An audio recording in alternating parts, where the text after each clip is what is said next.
नमस्कार साथियों, स्वागत है आपका आरएससी साइंस ट्यूशन क्लासेस के इस ऑनलाइन प्लेटफॉर्म पर।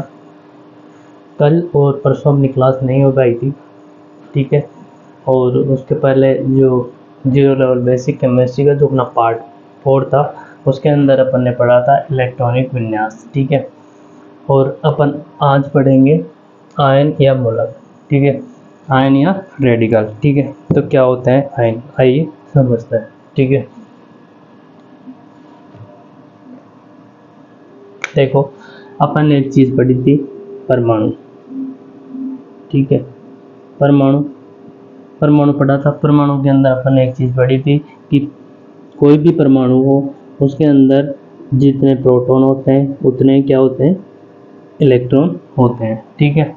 जैसे मान लो मैं एग्जांपल ले रहा हूँ सोडियम का। सोडियम का परमाणु क्रमांक Z है 11, इलेक्ट्रॉन भी कितने इसके अंदर 11, और प्रोटॉन भी कितने इसके अंदर 11, ठीक है।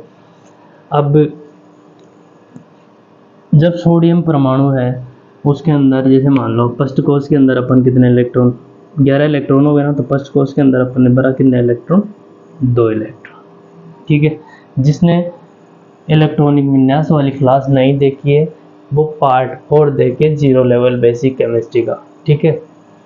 उसके बाद में जो सेकंड कोर्स है, उसके अंदर अपन भरेंगे कितने इलेक्ट्रॉन, 8 इलेक्ट्रॉन, 1 2 3 4 5 6 7 8, ठीक है। बचा कितना अपने पास, 2 और 8 कितने हुए, 10। 10 के बाद में बचा 1 इलेक्ट्रॉन, तो 1 इलेक्ट्रॉन कौन से कोष में चल जाएगा ना, तीसरे कोष में, ठीक है। तो इस प्रकार से इसके अंदर जितने प्रोटॉन है उतने इलेक्ट्रॉन है। तो जो परमाणु होता है वो क्या होता है अपने पास, उदासीन होता है। क्या होता है परमाणु, उदासीन होता है,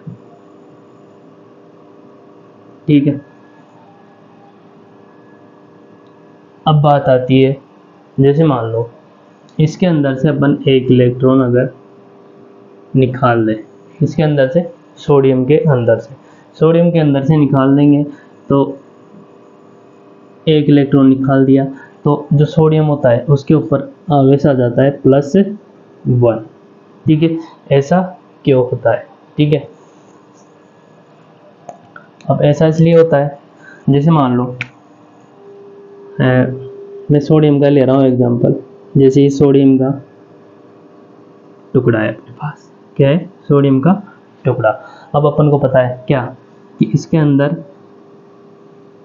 11 ही प्रोटॉन है। प्रोटॉन पर कौन सा आवेश होता है, प्लस, यानी धनावेश होता है। तो अपन इसे प्लस से लिख रहे हैं, किसको, प्रोटॉन को, ठीक है।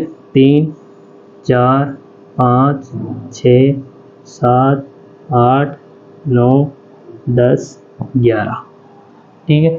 तो 11 क्या होते हैं सोडियम के अंदर, प्रोटॉन, और 11 क्या होंगे, इलेक्ट्रॉन। 1 2 3 4 5 6 7 8 10 11, ठीक है। अब एक बात बताना तुम, कि इसके अंदर से अगर अपन 1 इलेक्ट्रॉन निकाल देंगे, जैसे मान लो ये 1 इलेक्ट्रॉन क्या कर दिया, निकाल दिया, यहाँ से 1 इलेक्ट्रॉन गया, तो किसकी वृद्धि हुई, यानी प्रोटॉन सबसे ज़्यादा हुए संख्या में है ना, कितनी ज़्यादा में, जैसे मान लो इलेक्ट्रॉन तो कितने रह गए प्रेजेंट टाइम में सोडियम में, तो इलेक्ट्रॉन तो रह गए कितने, 10, और प्रोटॉन कितने हो गए, 11, ठीक है। तो यानी जो प्रोटॉनों की संख्या है वो इलेक्ट्रॉन से कितनी ज़्यादा है, 1 ज़्यादा है। इस वजह से सोडियम के अंदर +1 आवेश आता है, यानी +1 इसके ऊपर आवेश दर्शाया जाता है। अब बात आती है कि आवेश क्या होता है। एक चीज़ समझो, पहले आपने छोटी क्लास में या छोटे थे तब या अभी भी एक चीज़ किया होगा क्लास के अंदर, जिसके अंदर एक स्केल लिया होगा आपने, और स्केल को ऐसे बालों के रगड़ के, और उससे आपने या तो कोई कागज़ के टुकड़े या फिर मिट्टी के टुकड़े ऐसे चिपका के दिखाया होगा। तो वो क्यों, किस वजह से होता है, वो होता है आवेश की वजह से। किस वजह से होता है वो, आवेश की वजह से, ठीक है। अब अपन को एक चीज़ और पता है, किस वजह से होता है, आवेश की वजह से। अब एक चीज़ अपन को पता होगा, अगर नहीं पता तो ध्यान दो, प्लस प्लस यानी जिसके ऊपर प्लस चार्ज होगा और दूसरे जो परमाणु उसके ऊपर ही अगर प्लस चार्ज हो, तो वो प्लस प्लस क्या करते हैं, एक दूसरे को क्या करते हैं, प्रतिकर्षित। क्या करते हैं, प्रतिकर्षित। यानी समान आवेश क्या करते हैं, एक दूसरे को प्रतिकर्षित। और विपरीत आवेश यानी एक तरफ प्लस हो या एक तरफ एक तरफ माइनस हो या एक तरफ प्लस हो, या इधर प्लस हो एक तरफ माइनस हो, यानी ऑपोजिट, यानी या तो उल्टा होना चाहिए, समान आवेश नहीं होना चाहिए। अगर समान आवेश नहीं होगा तो वहां पर क्या होगा, आकर्षण होगा, आकर्षित। यानी आकर्षण बल क्या करेगा, कार्य करेगा विपरीत आवेश के मध्य। ठीक है। अब जैसे मान लो आपने जो स्केल रगड़ा था, उस स्केल के अंदर या तो कोई भी परमाणु या तो इलेक्ट्रॉन त्याग दिया होगा। ठीक है। अब इलेक्ट्रॉन त्याग रहा है, अब जैसे अपन ने सोडियम का देखा, तो इलेक्ट्रॉन अगर त्यागता है तो उस पर कौन सा आवेश आता है, प्लस।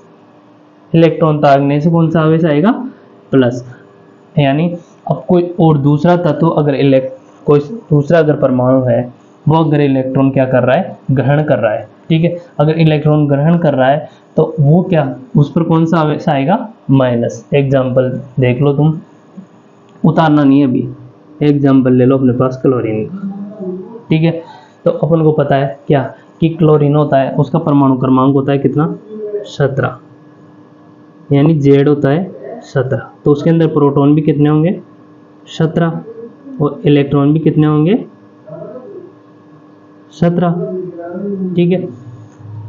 अब अगर क्लोरीन होता है ना, वो क्लोरीन अगर इसके अंदर एक इलेक्ट्रॉन की वृद्धि हो जाती है, ठीक है, यानी ये किसी अन्य परमाणु से एक इलेक्ट्रॉन क्या कर लेता है, ग्रहण कर लेता है।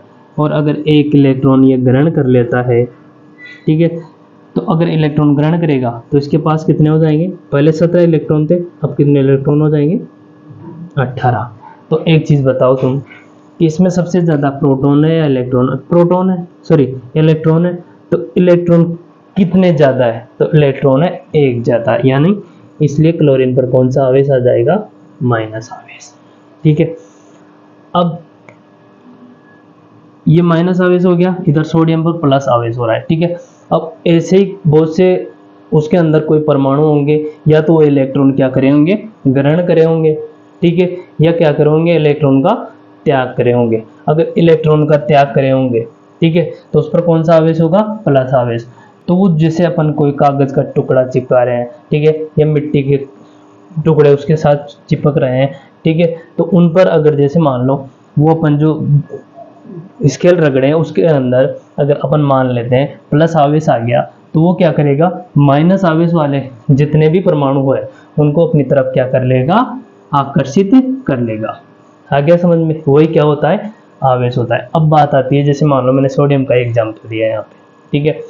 अब सोडियम का यहाँ पे तो जब तक इलेक्ट्रॉन ही क्या नहीं करेगा, त्याग नहीं करेगा, जब तक सोडियम का जो परमाणु है वो क्या रहेगा, उदासीन रहेगा। लेकिन जैसे ही ये एक इलेक्ट्रॉन का क्या कर देगा, त्याग कर देगा, तो अपन पहले तो इससे सोडियम को जो परमाणु है उससे किससे दर्शा रहे थे, Na से। लेकिन जैसे ही एक इलेक्ट्रॉन का त्याग करेगा तो इसके किससे दर्शाएंगे, +1 से। तो अब इसे अपन क्या नहीं बोलेंगे, परमाणु नहीं बोलेंगे, तो इसे क्या बोलेंगे अपन, इसे बोलेंगे आयन या मूलक। आशा करता हूं अच्छे से समझ में आया होगा। अब आपको हेडिंग डालनी है आयन को, ये सॉरी, ठीक है, मूलक या आयन या रेडिकल। ठीक है, हेडिंग डालो और जो मैं लिखवाता हूं वो नोट करते चलो। ठीक है, हेडिंग डालो ये,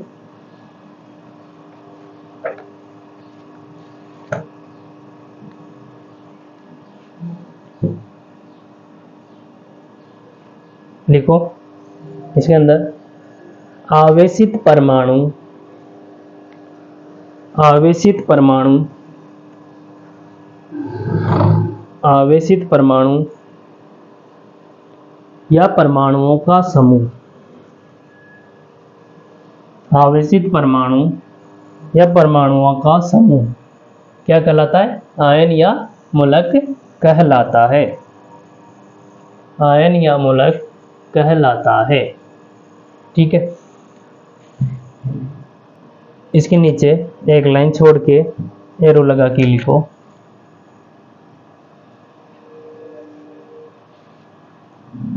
आयन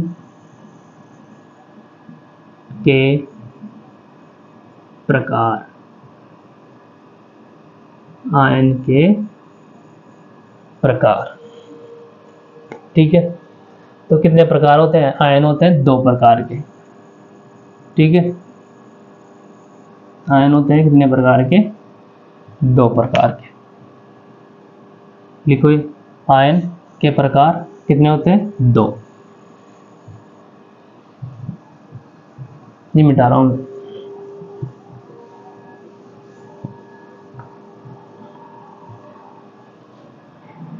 नंबर फर्स्ट लिखो,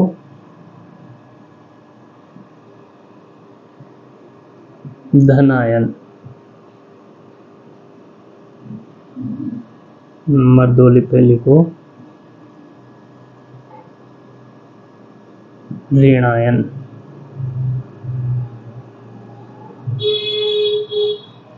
ठीक है, इंग्लिश में भी लिख लो,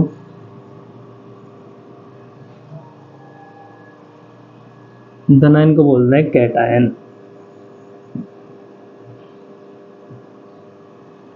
और ऋण आयन को बोलते हैं एनायन। लिखो ऐसा।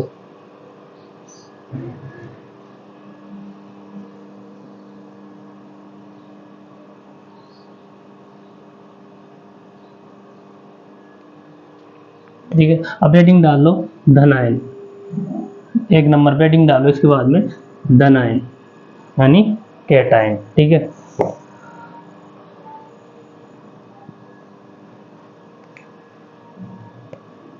लिखो इसके अंदर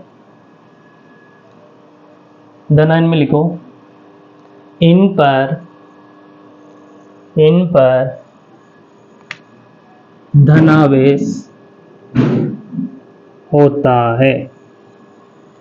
इन पर धनावेश होता है और यह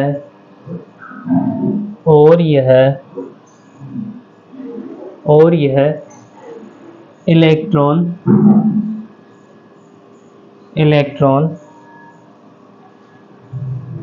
त्यागने से बनते हैं। ठीक है, कोई भी परमाणु होगा, अगर वो इलेक्ट्रॉन का त्याग करेगा तो उस पर कौन सा आवेश आएगा? प्लस आवेश। ठीक है, एग्जाम्पल लिखो,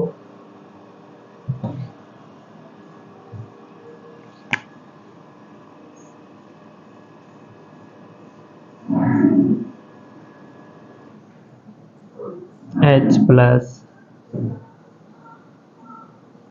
Li plus, Na plus,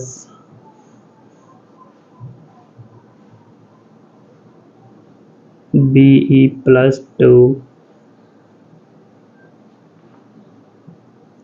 Mg plus 2,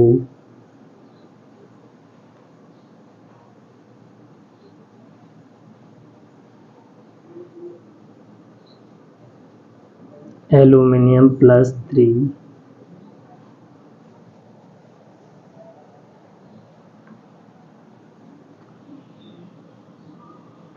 इत्यादि।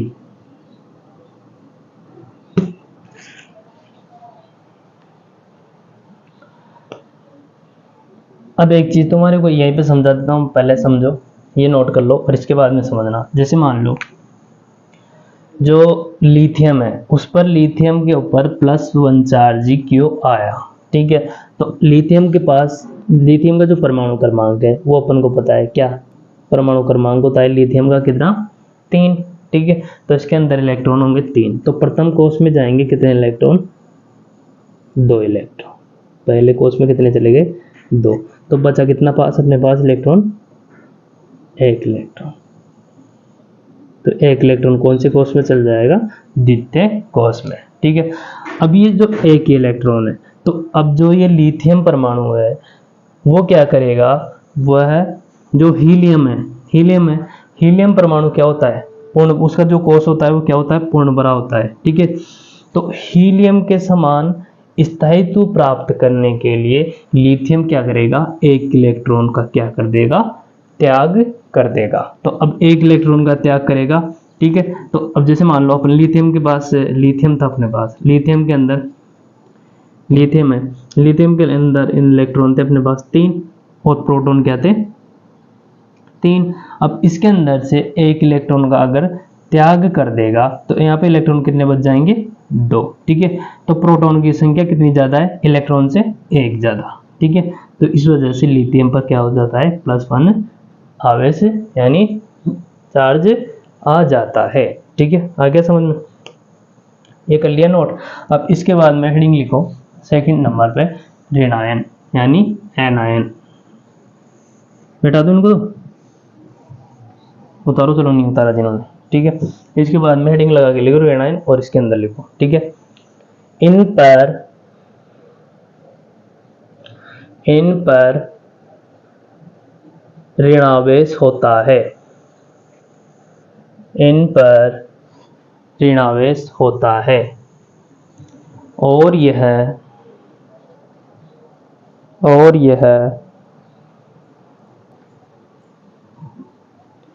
इलेक्ट्रॉन ग्रहण करने से बनते हैं, इलेक्ट्रॉन ग्रहण करने से बनते हैं। एग्जाम्पल लिखो,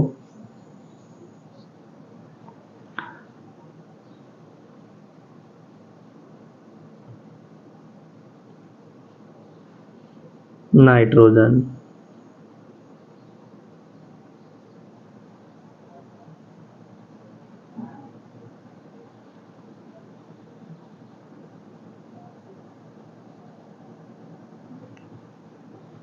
फास्फोरस, सल्फर,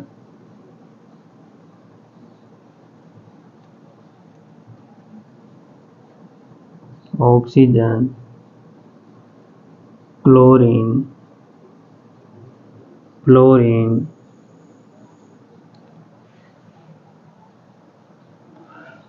वही चीज नाइट्रोजन के अंदर होगी क्या, कि नाइट्रोजन के अंदर +3 चार्ज क्यों आया। ठीक है, तो अपन को, मैं इसको समझा देता हूँ तुम्हारे को, नाइट्रोजन का समझ लो पहले। ठीक है, नाइट्रोजन में का परमाणु क्रमांक होता है कितना, 7। ठीक है, तो प्रोटॉन भी कितने होंगे, 7, और इलेक्ट्रॉन भी कितने होंगे, 7। ठीक है, तो प्रथम कोष में अपन भर देंगे कितने इलेक्ट्रॉन, 2 इलेक्ट्रॉन। बचे कितने अपने पास इलेक्ट्रॉन बचे कितने, 5, 7 ना, 5 बचे। ठीक है, तो सेकंड वाला जो कोष है उसके अंदर कितने इलेक्ट्रॉन चल जाएंगे, 5, 1, 2, 3, 4 और 5। अब अपन को पता है क्या, कि जो द्वितीय कोष होता है उसके अंदर अगर 8 इलेक्ट्रॉन भर जाए तो ये किसके समान, नियोन के समान स्थायित्व प्राप्त कर लेगा। ठीक है, अब 5 तो भरे हुए हैं। ठीक है, किसके अंदर, जो नाइट्रोजन है अपने उसके पास, जो बाहर का जो कोष है यानी द्वितीय जो कोष है उसके अंदर 5 इलेक्ट्रॉन तो भरे हुए हैं। ठीक है, अब ये 5 इलेक्ट्रॉन, इसको एक बात बताओ कि 5 जो इलेक्ट्रॉन है उनको त्यागना आसान है, 5 इलेक्ट्रॉन त्यागना आसान है या फिर 3 इलेक्ट्रॉन ग्रहण करना, 3 इलेक्ट्रॉन ग्रहण करना, तो क्या सही रहेगा, 3 इलेक्ट्रॉन ग्रहण करना आसान होगा। अगर 3 इलेक्ट्रॉन ग्रहण कर लेगा तो ये जो अपना नियोन है, यानी नियोन है जिसका परमाणु क्रमांक 10 है, ठीक है, परमाणु क्रमांक 10 है, उसके समान क्या कर लेगा, ये स्थायित्व प्राप्त कर लेगा। तो जो नाइट्रोजन है वो क्या करेगा, 3 इलेक्ट्रॉन ग्रहण कर लेता है, और अगर 3 इलेक्ट्रॉन ग्रहण कर लेगा तो इसी वजह से इसके अंदर +3 चार्ज, सॉरी यहाँ पे गलत लिख दिया हमें, -3 लिखना है यहाँ पे, -3 चार्ज यानी -3 आवेश इस वजह से होता है। आगे समझ में, लिखो, ये सारा लिख लिया हो तो। अब बात आती है कि परमाणुओं की संख्या के आधार पर आयन कितने प्रकार के होते हैं। ठीक है, तो ये तो एक परमाणु क्या संख्या के आधार पर आयन कितने प्रकार के होंगे, 2 प्रकार के। कौन कौन से, एक परमाणु कायक जिसके अंदर क्या होगा, एक ही परमाणु हो। ठीक है, और द्विपरमाणु कायन या बहुपरमाणु कायन बोल दो। ठीक है, ये होते हैं। ठीक है, बहुपरमाणु कायन के अंदर क्या होगा, उसके अंदर 2 परमाणु होंगे और उसके ऊपर क्या होगा, आवेश होगा, उसे क्या बोलेंगे, बहुपरमाणु कायन। ठीक है, तो अब एक हेडिंग डालो, इसके बाद में हेडिंग डालो, मिटा रहा हूं मैं, हेडिंग डाल के लिखो या एरो लगा लो, कुछ भी लगा लो, एक लाइन छोड़ के लगाना, एरो लगा के लिखो, परमाणुओं की संख्या के आधार पर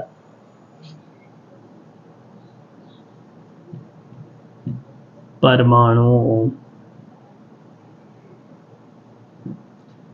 की संख्या के आधार पर के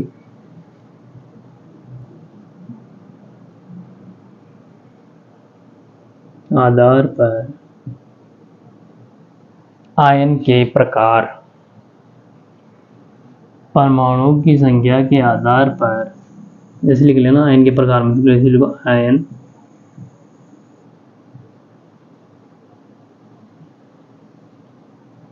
दो प्रकार के होते हैं।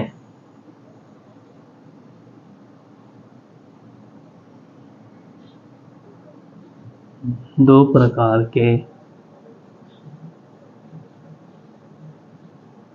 होते हैं। ठीक है, फर्स्ट लिखो, ये मिटा दो सारा,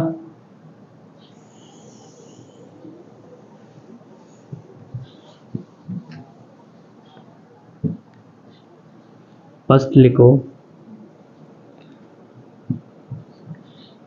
एक परमाणु आयन, एक परमाणु आयन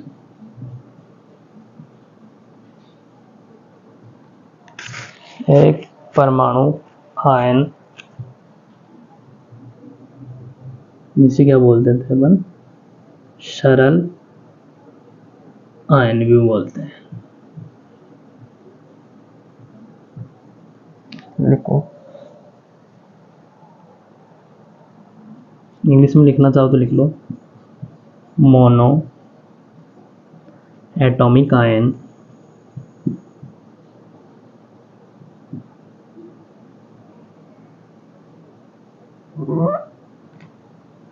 या सिंपल आयन।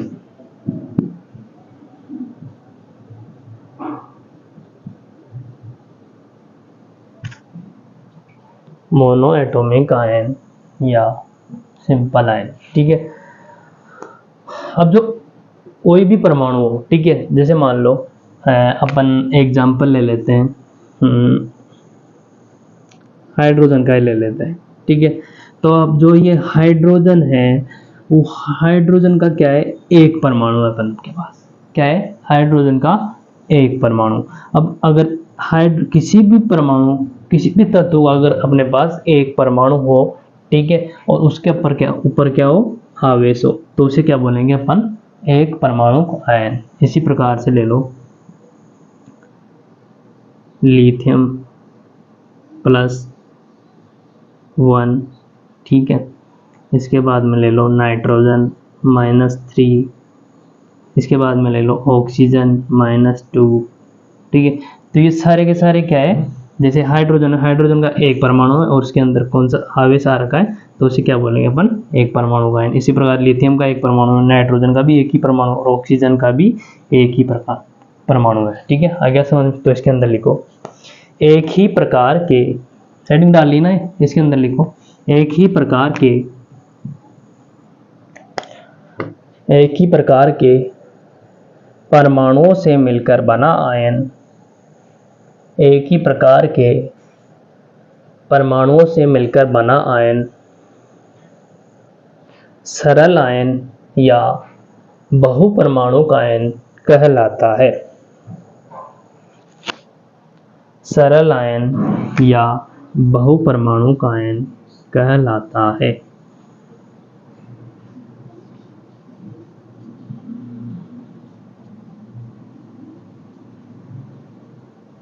ये एग्जाम्पल लिख लो एक्सेट्रा।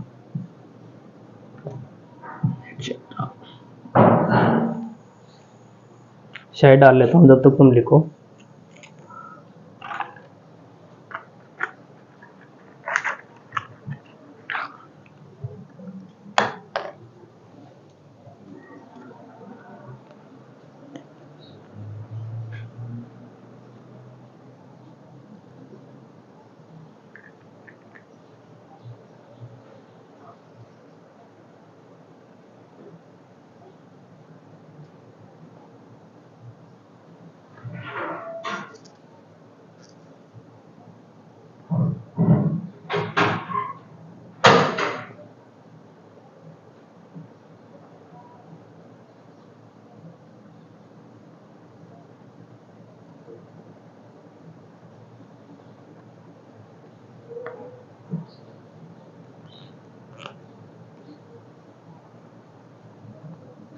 लिख लिया। इसके बाद में लिखो 2 नंबर पे, 2 नंबर का है अपने पास, मिटा दो इनको। 2 नंबर पे लिखो जटिल आयन, नंबर 2 पे लिखो, चल जा भाई, लिखो 2 नंबर पे जटिल आयन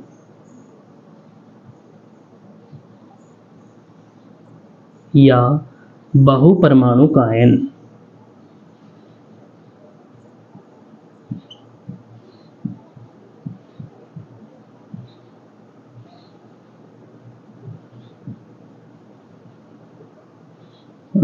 ब्रैकेट में लिखो, इंग्लिश में भी लिख लो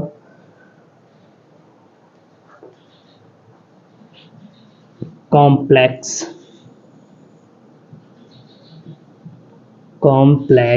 ion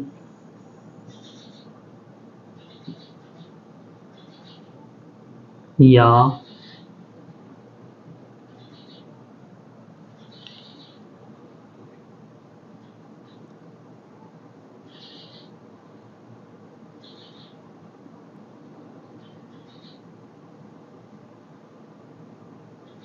poly atomic ion, poly atomic ion. ठीक है, एक और बोलते हैं इसे जटिल आयन, बहुपरमाणुक आयन, एक नाम और इसका संयुक्त आयन। संयुक्त आयन, संयुक्त आयन को बोलते हैं अपन कंबाइंड या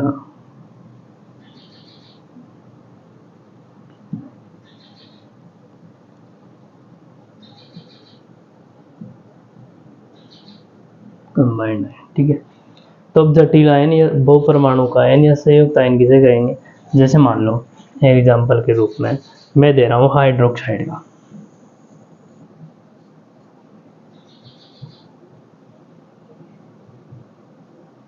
हाइड्रोक्साइड,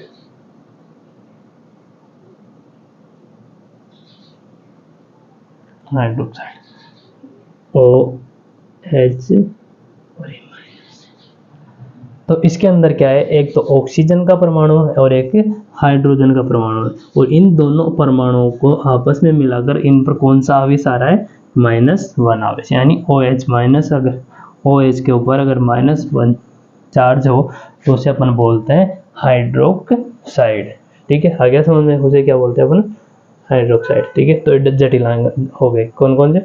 ऑक्सीजन और हाइड्रोजन मिलके। ठीक है, 2 परमाणु इस वजह से। ठीक है, 2 हो सकते हैं, 3 हो सकते हैं, अगर उन पर आवेश होगा वो क्या कहेंगे? उन्हें जटिल आयन या बहुपरमाणु आयन कहेंगे। ठीक है, तो ये लिख लिया। अब इसके अंदर लिखो, तुम लिखो 2 या 2 से अधिक दो या दो से अधिक परमाणुओं से, दो या दो से अधिक परमाणुओं से बना आयन, दो या दो से अधिक परमाणुओं से बना आयन जटिल आयन कहलाता है। जटिल आयन कहलाता है, मिटा रहा हूं इसको, जटिल आयन कहलाता है।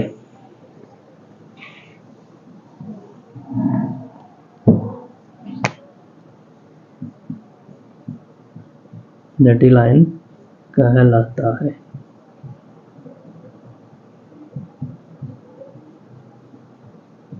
इसके बाद में इसके एग्जाम्पल लिखो, साथ के साथ उतार लो। और ये जो मैं उतरवा रहा हूँ तुम्हें हाइड्रोक्साइड, तुम्हें जितने भी बहुपरमाणु का आयनों की मैं एग्जाम्पल लिखवा रहा हूँ उनको तुम्हें अच्छी तरह से याद करना है, ताकि अपन क्या करेंगे, अगर अपन को ये याद नहीं हो पाएंगे तो अपन फिर बाद में पढ़ेंगे क्या, अणुसूत्र बनाना है, रासायनिक सूत्र बनाना सीखेंगे। अगर अपन को जो जटिल आयन होते हैं उनके ऊपर कौन कौन से, किस जटिल आयन पर कौन सा आयन यानी कौन सा आवेश आ रहा है, अगर अपन को यही पता नहीं होगा, ठीक है, तो अपन कैसे अणुसूत्र बनाना सीखेंगे। इस वजह से आपको क्या करना है, इनको अच्छी तरह से याद करना है, ठीक है।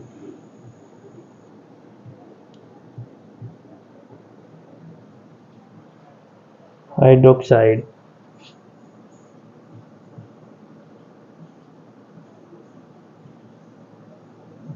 सल्फेट SO4-2,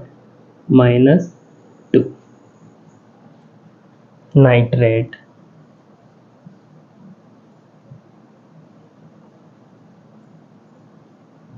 नाइट्रेट NO3, इस पर कौन सा चार्ज है, इस पर चार्ज है -1 चार्ज है, ठीक है।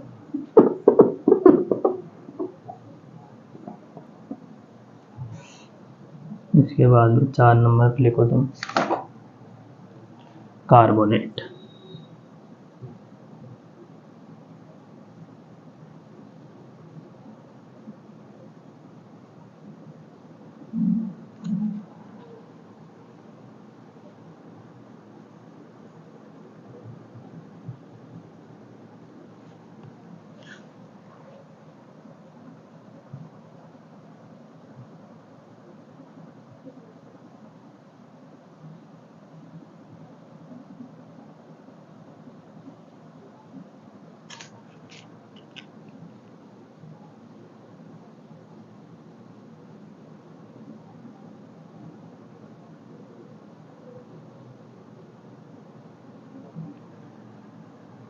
इसे अपन बोलते हैं बाइकार्बोनेट भी बोलते हैं।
ये उतार लो।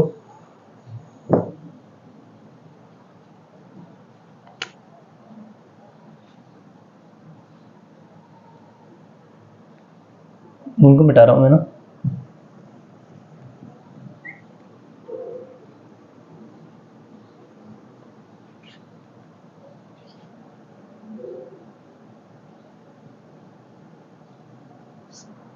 सल्फाइड, सल्फाइड ये होता है SO3 -2 -2। 9 नंबर पे लिखो आप सल्फाइड।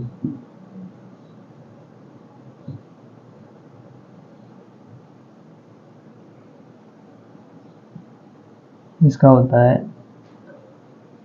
S-2। ठीक है, ये सारे उतार लो। अब बेटा क्या करना है आपको, ये जो मैंने जटिल आयनों के एग्जाम्पल लिखवाए हैं उनको आपको क्या करना है, अच्छी तरह से याद करना है। ठीक है, ताकि अपन क्या कर सके, रासायनिक सूत्र बनाना सीख सके। ठीक है, तो आप इनको अच्छी तरह से याद करके आना। ठीक है, और आज की क्लास अच्छे से समझ में आई होगी। ठीक है, तो आप कमेंट करके बताया करो कि इसमें क्या समझ में नहीं आया। ठीक है, तो उसको मैं अच्छे से समझा पाऊँ। ठीक है, अगर आप कमेंट नहीं करोगे तो मुझे कैसे पता चलेगा कि आप क्या पढ़ रहे हो, क्या नहीं पढ़ रहे हो। ठीक है, तो आज के लिए इतना ही, बाकी कल। थैंक यू सो मच, मिलते हैं नेक्स्ट क्लास में।